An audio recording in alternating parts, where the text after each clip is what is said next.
তখন কথা বলতে জানে না, একটা দুটো শব্দ ভাঙা ভাঙা শব্দ বলে, কিন্তু মা এখনো বলতে শিখেনি, এত ছোট। একদিন সচি মা নিমাইকে কোলে করে অনেক আদর করছে, দেখতে এত সুন্দর নিমাইকে। সচি মা তখন নিমাইকে বলছে, নিমাই তোকে দেখতে এত সুন্দর, তোকে দর্শন করে আমার চোখের সার্থকতা।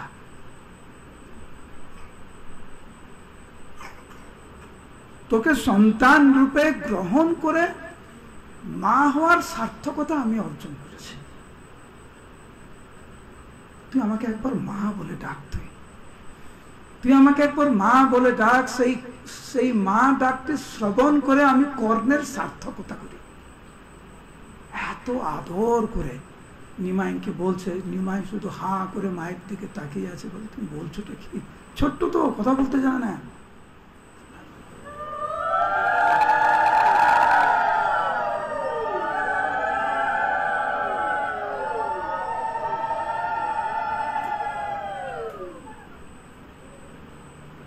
উপস্থিত সমস্ত গৌর ভক্তবৃন্দের শ্রীচরণ কমলে আমার সশ্রদ্ধ প্রণাম। আপনাদের কৃপা ভিক্ষা চাইছে। আপনারা সবাই ধামবাসী।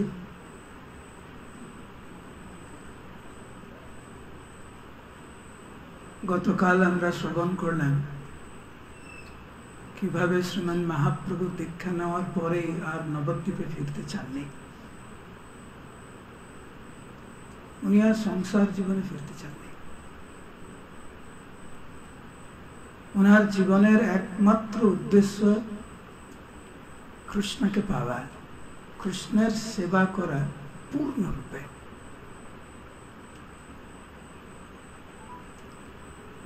চন্দ্রশেখর আচার্য এবং অন্যান্য ছাত্ররা অনেক বোঝানোর চেষ্টা করেছিলেন যাতে মহাপ্রভু নবদ্বীপে ফিরে আসেন। মহাপ্রভু চিন্তা করলেন এদের সাথে যুক্তি তর্ক করে কোনো লাভ নেই। রাত্রিবেলা যখন গয়াধামে ওনার ছাত্ররা এবং চন্দ্রশেখর আচার্য যখন বিশ্রাম করছিলেন, তখন মহাপ্রভু ঠিক করলেন উনি চলে যাবেন বৃন্দাবনে। যাত্রাও শুরু করলেন। কিন্তু পথিমধ্যে এক দৈব আকাশবাণী মহাপ্রভুকে অনুরোধ করলেন যাতে মহাপ্রভু বৃন্দাবনে না যান। ওনাকে মনে করিয়ে দিলেন যে হে প্রভু, আপনি এই ভৌতিক সংসারে আবির্ভূত হয়েছেন কৃষ্ণ প্রেম বিতরণ করার জন্য। নদিয়াবাসী তো এখনো কৃষ্ণ প্রেম পেল না। আপনি যে অখিল বিশ্ব ব্রহ্মাণ্ডের মালিক পরম পুরুষোত্তম ভগবান, সে তো এক দুজন ছাড়া আর কেউ জানলই না। আপনি যদি কৃষ্ণ প্রেমে বিভোর হয়ে বৃন্দাবনে বসে থাকেন, তাহলে যে উদ্দেশ্য নিয়ে আপনি এই জগতে আবির্ভূত হয়েছেন সেটা সাধিত হবে কি করে? দৈববাণী মহাপ্রভুর চরণে প্রার্থনা করে বললেন যে আপনি অখিল বিশ্ব ব্রহ্মাণ্ডের মালিক, আমি আপনাকে আদেশ করতে পারি না, কেবলমাত্র অনুরোধ করতে পারি, আর কিছু না। মহাপ্রভু দৈববাণী শ্রবণ করে সেই স্থানে অনেকক্ষণ ধরে দাঁড়িয়েছিলেন উনি। পরে চিন্তা করলেন যে দৈববাণী যেটা বলছে এটাই ঠিক, আমার ফিরে যাওয়া উচিত। তারপর সেই রাত্রেই উনি ফিরে আসেন গয়াধামে। সকালবেলায় চন্দ্রশেখর আচার্য এবং ওনার ছাত্রদের বললেন, তোমরা তো কালকের আমাকে এত করে বলেছিলে নবদ্বীপে ফিরে যেতে, আমি তো তৈরি, চলো এক্ষুনি আমরা নবদ্বীপের উদ্দেশ্যে রওনা হই। মহাপ্রভু নবদ্বীপের উদ্দেশ্যে রওনা হলেন। জগৎ জননী সচি মায়ের যে কি দুর্দশা মহাপ্রভুর বিরহে, তা অবর্ণনীয়। প্রায় 2 মাস নিজের প্রাণের সন্তানকে না দেখে সচি মা কাতর হয়ে প্রত্যেক দিন ক্রন্দন করতেন, কিন্তু বিষ্ণুপ্রিয়া দেবীর সামনে না। আমি যদি বিষ্ণুপ্রিয়া দেবীর সামনে ভেঙে পড়ি তাহলে আমার বৌমাকে সামলাবে কে?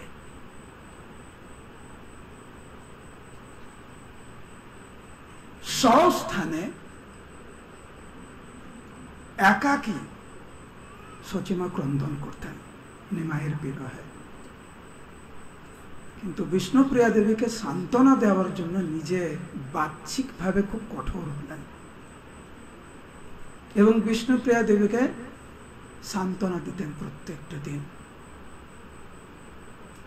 বিষ্ণুপ্রিয়া দেবী মায়ের এই অবস্থা বুঝতে পারতেন যে নিজে খুব কষ্ট পাচ্ছে, কিন্তু আমাকে সান্ত্বনা দেওয়ার জন্য আমার মা কত ধৈর্য সহকারে আমাকে লালন পালন করছেন, এটা বিষ্ণুপ্রিয়া দেবী বুঝতে পারতেন।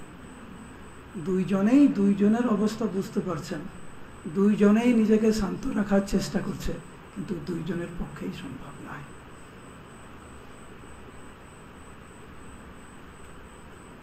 এইটি হচ্ছে বৈষ্ণবের একটি মহৎ গুণ।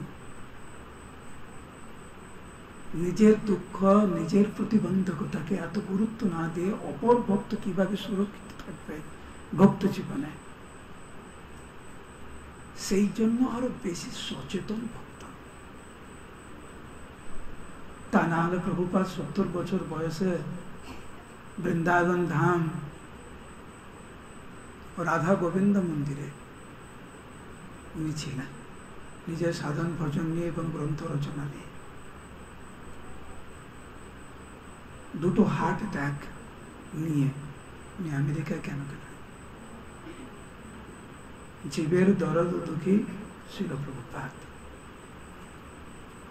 বৈষ্ণব কখনো কৃপণ নয়, বৈষ্ণবরা কখনো স্বার্থপর নয়। বৈষ্ণবরা সবসময় নিজের অনেক কষ্ট হলেও সর্বক্ষণ অপরের মঙ্গলের জন্য উদ্বিগ। প্রহ্লাদ মহারাজ নৃসিংহদেবকে বলছেন যে হে প্রভু, আমি অনেক সাধু আমি দেখেছি,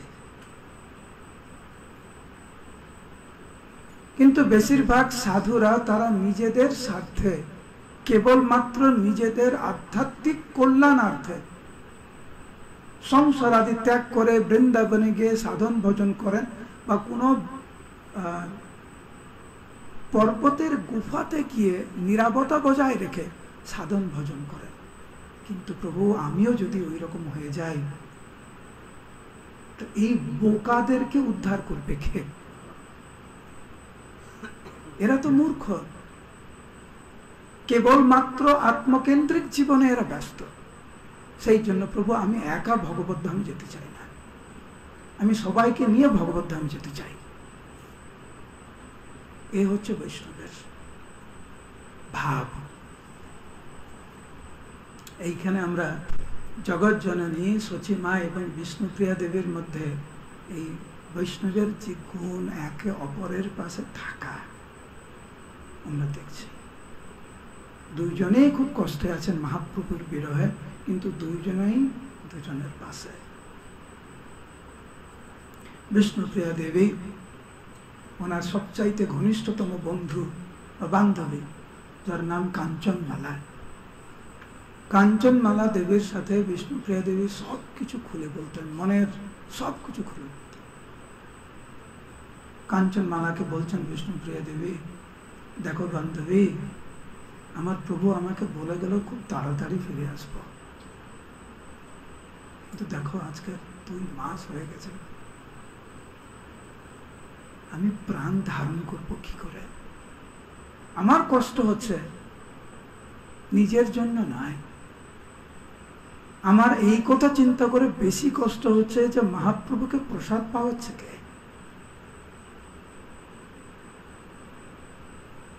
উনি যেই পথ দিয়ে উনি বৃন্দাবনে যাচ্ছেন, জানি না কত কষ্ট ওই পথে। চন্দ্রশেখর আচার্য এবং অন্যান্য ছাত্রগণ যারা মহাপ্রভুর সাথে আছে, তারা কি মহাপ্রভুকে দেখাশোনা করতে পারছে ঠিক মতো করে? জানি না রাত্রে কোথায় বিশ্রাম নিচ্ছেন, ওনার যা যা প্রয়োজন সেটা কে জোগাড় দিচ্ছে, এইটা নিয়ে আমি বেশি চিন্তিত।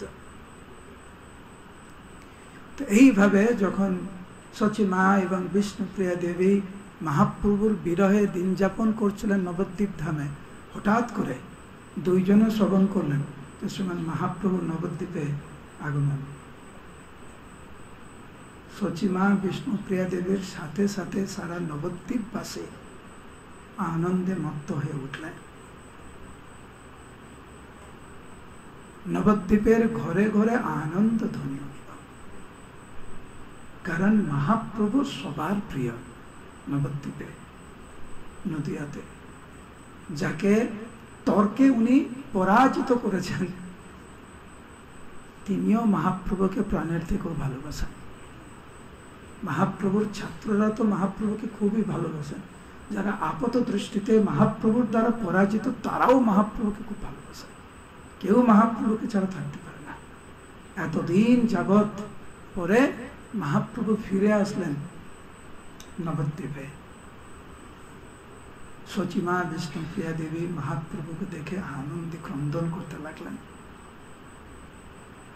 কিভাবে এই দিন উদযাপন করবেন সচিমা, যে ওনার প্রাণের নিমায় ফিরে এসেছে। আমরা কিরকম আনন্দ উদযাপন করি যখন কোনো ভালো কোনো খবর পাই?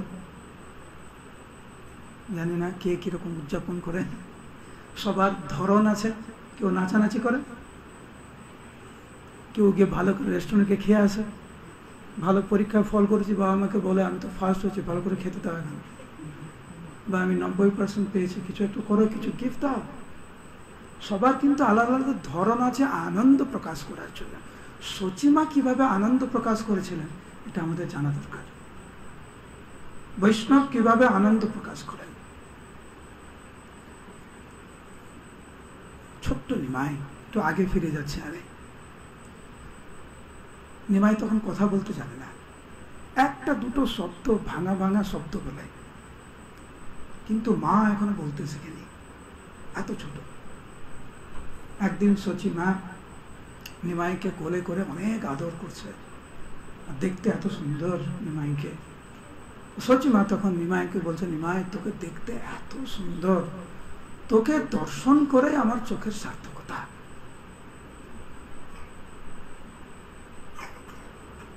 তোকে সন্তান রূপে গ্রহণ করে মা হওয়ার সার্থকতা আমি অর্জন করেছি।